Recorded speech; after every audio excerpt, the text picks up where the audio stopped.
Christmas now we're going to do some ham. We're going to do, this is a ham, gammon, it's got different titles. This is what you call pale gammon, which is actually a leg of pork which has been soaked in potassium nitrate, salt and water for 3 days and then taken out. And this is ham, gammon, all the same. So what we're going to do, easy ways of, it's a simple way of cooking it. What we're going to do first is we're going to make up a little bouillon, the water on boiling. Or alternatively, you can have cold water, immerse it in cold water and bring it to the boil and cook it. But one hint is bring the ham out of your fridge for about 45 minutes before you cook it. Because that way the ham, the temperature has risen in your ham more evenly. So it's when you immerse it in the water, it's going to heat through all at the same time. And you don't get the outside of it overcooked and the inside of it cooked. Where if you start cooking it, it's very chilled in the middle, the bone takes a long time to retain the heat. And so now I'm going to do the bouillon. I have some water there. I have an onion. I'm going to stud it with some cloves. You know, later on, when we're finished cooking it, on the next video we will show you how to glaze it when it's totally cooked. Don't be afraid of putting in a little extra cloves. One of the things I say is that if you put in a few spices and a few things that go with your ham, you don't need salt because there's enough salt in the ham. But put in other little flavourings. We're putting the onion, stud it with cloves, put that in, that will cook away.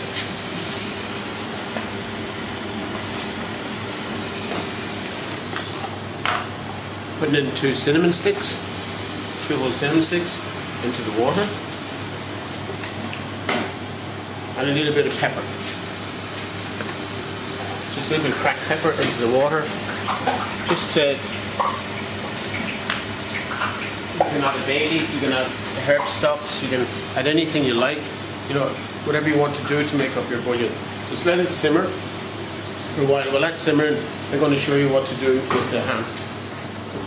The only thing you really have to do with the ham is here. This is the H-bone, as it's called. This is the joint of the hip. If you're getting a hip replacement, this is what you're getting. Right, but they would go right down to there. So basically, it's what you need to do is just mark it there. But what you should do is actually make sure that if you're at home or somewhere, ask the butcher to pre-do it for you, because they would have nice sharp knives and they do it in a few seconds for you and save you. But if it's at home and somebody gives you a gammon, ham, this is what you do. Just right in there. Make sure you have a nice sharp knife. And once again, say if you have a good knife, you won't cut yourself. Only blunt knives cut people because you have to put too much pressure on them.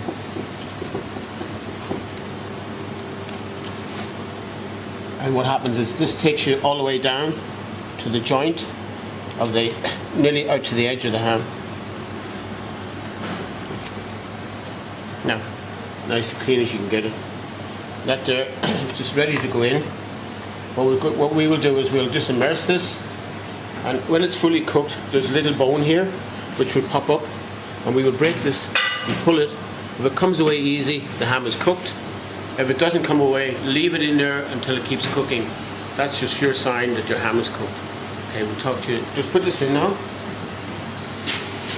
Nice and easy. Carefully don't. And have enough liquid to immerse the whole ham. Leave it there 20 minutes to the pound and 20 minutes for the bone. So depending on your weight, you know, this is a 13-pound ham, so that's 260 minutes plus 20 minutes is 280 minutes. So we'll see it in 280 minutes time. Talk to that. Okay, as I said to you, this is the bone. Just twist it, pull it, fully cooked. Once that slips out there, the ham is nice and solid. And here we go. Just all the different. I'm going to take off the skin, which is peel off nice and gently. Or if you want to take it all the way back to the meat itself, you can use a knife. But just if you're going to honey roast it like we are, you want to leave some of the fat on, just take off the skin by peeling it back. If you want to get the fat really firm, leave it in the fridge for a couple of hours and get it really hard. And the reason we're going to leave the fat on is we're going to mark it, score it, put some cloves in it, put some sugar on it, some honey, and most of all, what we're going to put on it first after we mark it is put some mustard on it. And the mustard will attract the sugar to stick to the fat. You must put something on the fat or dust it with corn flour. You must put on something that will help get the sugar to stick to the fat. Otherwise, when you bake it in the oven, it will just run off. Okay, back to me in a minute when I get this ready.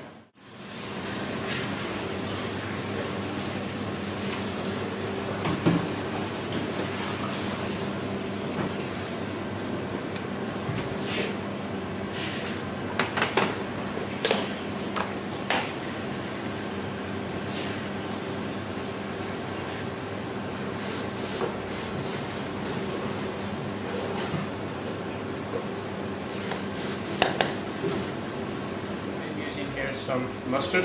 This is Dijon mustard. Some people like an English mustard, a really hot one. Me, I like a nice medium mustard. You can use French mustard or any of the grain mustards, any mustard you feel that you're comfortable with yourself.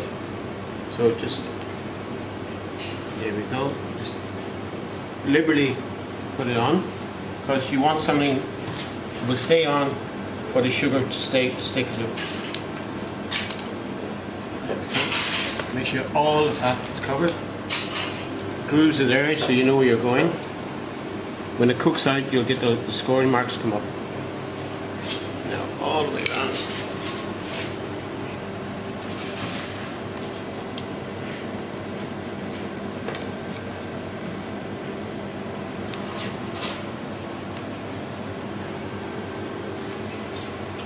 Here we go.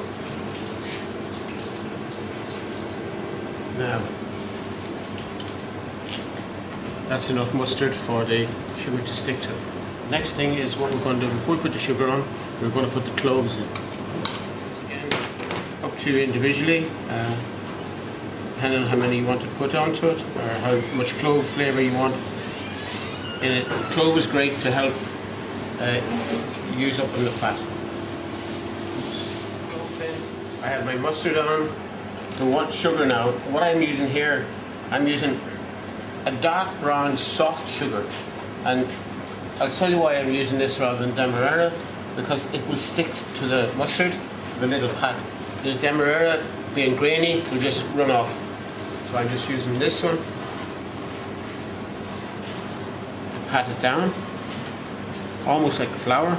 It'll pat down and over the cloves, and as it melts then it will stick to the mustard, which in turn will stick to the ham, and then some of it will run off onto the tray, you'll see later on, and we will baste the ham with the caramelized sugar as it comes off.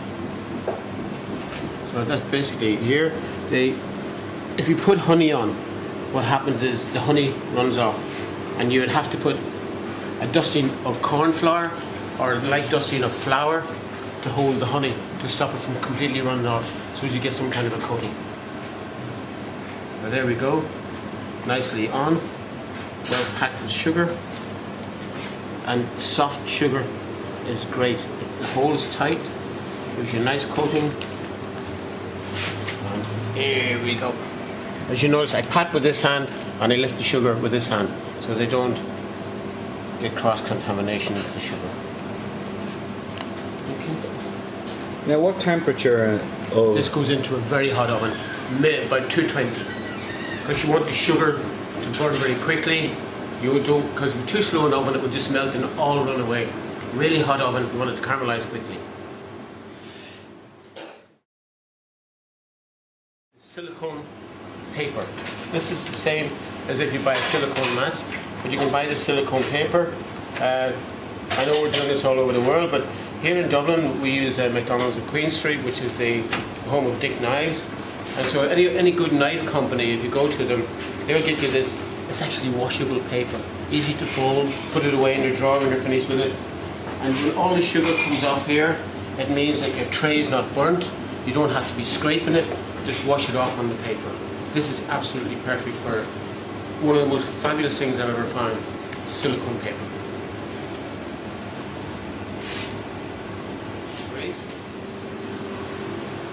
going to put 221, 220 is perfect. So I'm just going to take this over to my oven. Just a quick entrance into the oven. No hanging about. This is a convection oven, so I would actually lose heat.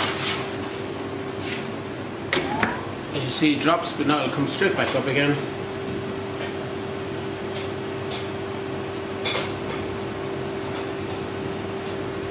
And do you want to maintain the 220 all through the cooking process, chef? All the way through the cooking process. Otherwise, what you see, the ham is cooked.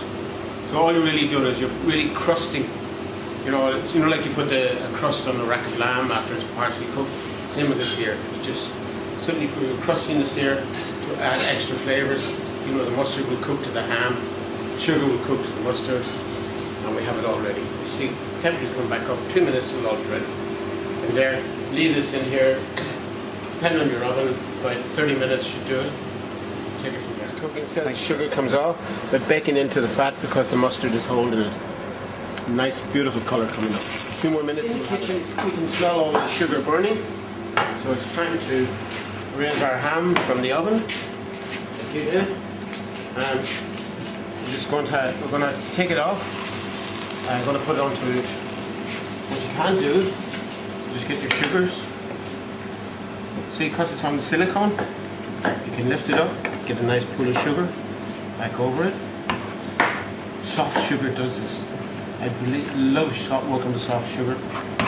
Just get a nice syrupy sugar. There we go, more of it. By using the silicone paper, you're not scraping on the tin. You get all the sugar, you're rebasing, putting all your sugar back onto your ham. Young David, who cleans up the trays, will be delighted. Alright, so there we go. Nicely done. Just going to leave that rest.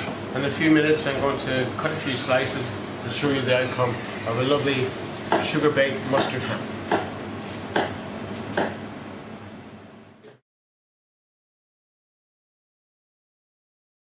Welcome back. Now, as you see, we have a lovely baked ham. All the sugars are nicely crusted on it. This you can take in, serve it at your table as a baked ham on its own, or with your turkey, whatever you'd like to do. Here we have the knives for carving. You know, there's a choice of all sorts of things. In the classical kitchen, you will see this one. People have serrated edge knives in their kitchen. This is a long carving knife. This is a more modern style, slightly heavier, easier to grip. And these two are not really ham knives, they're carving knives. This is a multi-purpose carving knife with a safety grip on the handle, which takes you up from the board, where you're not going to beat your hand off the board when you're carving it, or it gives you room to get around different items. Okay. This is the old classical ham knife. This is called a Granton. Granton is very hard to find nowadays, but that is the old classical carving knife with the dimples in the blade, easy to keep sharp. This is what you call a French carving knife, which every professional kitchen or any modern kitchen would use as a carving knife, especially for ham.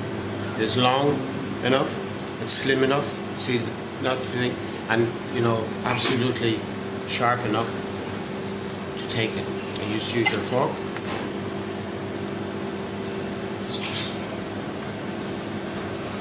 Absolutely. You know, and the secret is carving sharp knife, and then you can get all lovely pieces going into it. See the sugar running through every piece of ham. So all your guests will get a nice piece of ham with a meal. And we showed you earlier, show how it's cut. Wow, this is looking good.